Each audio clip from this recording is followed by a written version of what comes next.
Hello bachcho, let's see the question. The question says two parallel plate condensers A and B having capacities 1 microfarad and 5 microfarad are charged separately to the same potential of 100 volt.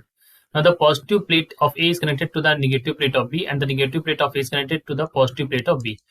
Final energy stored in the capacitor is. तो हमें क्या निकालना है? Final energy निकालनी है. इस question को solve करने के लिए जो हमारा की कॉन्सेप्ट होगा, क्योंकि हमें निकालना है final energy, CU is equal to क्या होगा, half of CV square. V यहाँ पर कॉमन पोटेंशियल जो आएगा इन दोनों का वो. तो ये एक हमारा कैपेसिटर यहाँ पर इस तरह से है. This is one capacitor. यहाँ पर ये प्लस माइनस ए वाला है. ठीक है. इसमें हमने क्या किया, 1 माइक्रोफेरेड है और इसको 100 वोल्ट पर इसको चार्ज किया तो कितना हो जाएगा यहाँ पर, तो ये हो जाएगा 100 माइक्रोकूलम. सिमिलरली अगर आप इसको चार्ज करेंगे यहाँ पर, तो ये हमारा बी वाला है प्लस और माइनस. यहाँ पर 5 माइक्रोफेरेड का कैपेसिटर है, 100 वोल्ट पर चार्ज करेंगे तो कितना हो जाएगा, 500 माइक्रोकूलम. ठीक है. तो ये इनको चार्ज कर लिया हमने. अब चार्ज करने के बाद इनको कनेक्ट करना है, एक का प्लस दूसरे का माइनस. तो यहाँ पर हमें क्या चाहिए, हमें चाहिए दो चीजें. ठीक है. जब ये कनेक्ट करेंगे तो इसमें नेट कैपेसिटेंस कितना आएगा, तो नेट कैपेसिटेंस जो आएगा इनके कनेक्शन के बाद, एक का पॉजिटिव है दूसरे का नेगेटिव कनेक्ट प्लेट है इस तरह से, और दूसरे का नेगेटिव पहले का पॉजिटिव कनेक्शन है इस तरह से. कनेक्शन है किस तरह से, देखो दिखाते हैं. ये देखिए आप इस तरह से,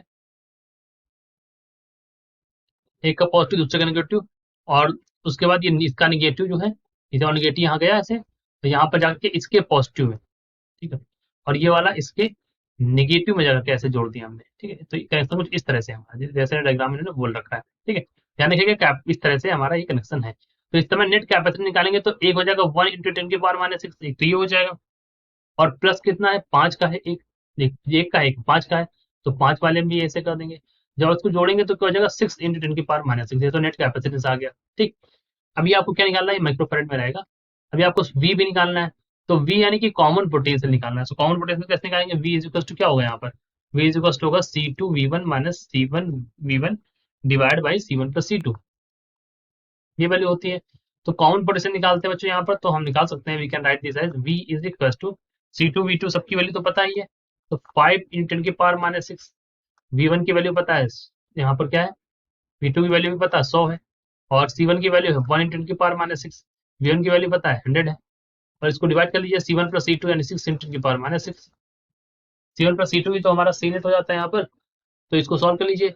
अब सॉल्व करेंगे तो यहाँ पर 10⁻⁶, 10⁻⁶, 10⁻⁶ ऐसे हटा दीजिए, और 500 माइनस करेंगे तो ये बचेगा यहाँ पर 400 और बाई 6 बचेगा. ठीक है.